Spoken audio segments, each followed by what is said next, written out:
Hey guys, welcome back to TechMan. Today, let me show you how to connect Konica Minolta printer to Wi-Fi.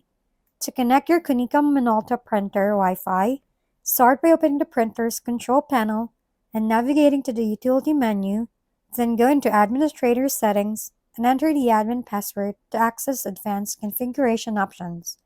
Once inside, go to Network Settings and look for the Wireless LAN or Wi-Fi Setup section, then choose Manual Setup so you can connect a specific network.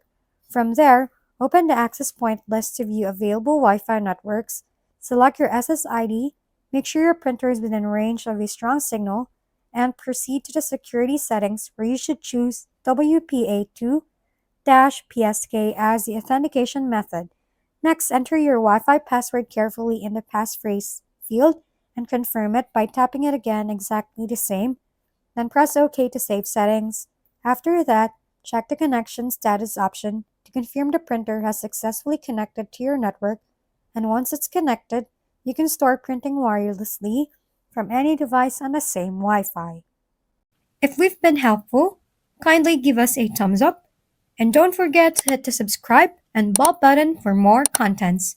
For any questions and suggestions, comment down below.